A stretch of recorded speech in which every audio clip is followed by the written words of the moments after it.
अस्सलाम वालेकुम एवरीवन। आज का हमारा topic classification types of expository writing का टाइप 3 है।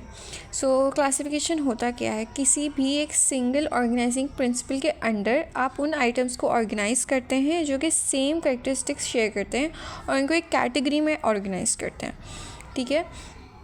नाउ क्लासिफिकेशन ऐसे एक्सपोजिटरी राइटिंग जो है वो क्लासिफिकेशन को यूज़ करती है अपने टॉपिक्स को डिवाइड करने के लिए ग्रुप्स में, और इस साथ साथ एग्जाम्पल भी यूज़ करती है और सपोर्टिंग डिटेल्स हर कैटेगरी के लिए।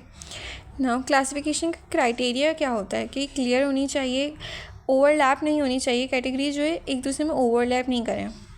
Thesis statement classification. Thesis statement basically आपके जो मेन आइडिया होता है पूरा एस्से का, उसको एक जगह पे इकट्ठा करती है, उसको कैटेगराइज करती है और साथ साथ उसको सपोर्ट करती है, एक एविडेंस प्रोवाइड करते हुए आपकी ओवरऑल आर्ग्यूमेंट को सपोर्ट करती है एविडेंस के साथ। Now outline and structure.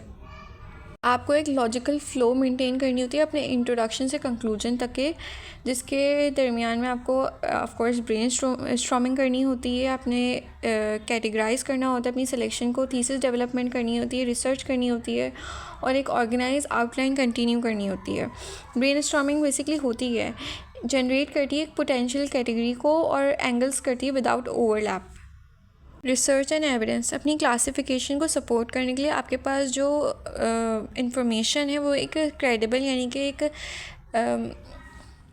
Source से होनी चाहिए, ताकि आप रीडर को परसुएट कर सकें जो आप बात कर रहे हैं वो सही है। 3 करेक्टरिस्टिक्स होती हैं क्लासिफिकेशन ऐसे में: सेट, स्कीम और क्लासेस।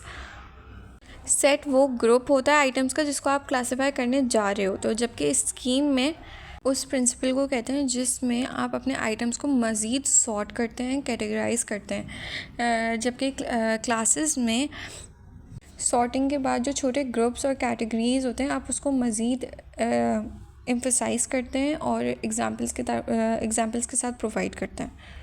एग्जाम्पल देख लेते हैं हम। यहाँ पे हमारे पास सेट में आ गए सिट्रस फ्रूट्स और हमारे पास स्कीम आ गई है टैंगी फ्लेवर, यानी कि हमने सिट्रस फ्रूट को मज़ीद सॉर्ट आउट कर दिया उसके फ्लेवर से, तो उसका टैंगी फ्लेवर है। और क्लास में हमने उसकी एग्जांपल्स दे दी जैसे कि ऑरेंजेस, लेमन और ग्रेप फ्रूट। इसी तरह दूसरी एग्जांपल में हमारे पास सेट में आ गए ट्रॉपिकल फ्रूट्स और हमने स्कीम में अगेन उसके फ्लेवर से उसको मज़ीद सॉर्ट किया, एग्जॉटिक होते हैं फ्लेवर में। हम क्लास में हमारे क्या आ गए, मैंगोज़ आ गए, पाइनएप्पल आ गए और बनानाज आ गए। इसी तरीके से हमारा ये लेक्चर यहाँ पे एंड हो गया है। होप सो आप लोगों को टॉपिक समझ आया होगा। You can comment down if you want me to explain a topic of your choice and make sure to subscribe for further lectures.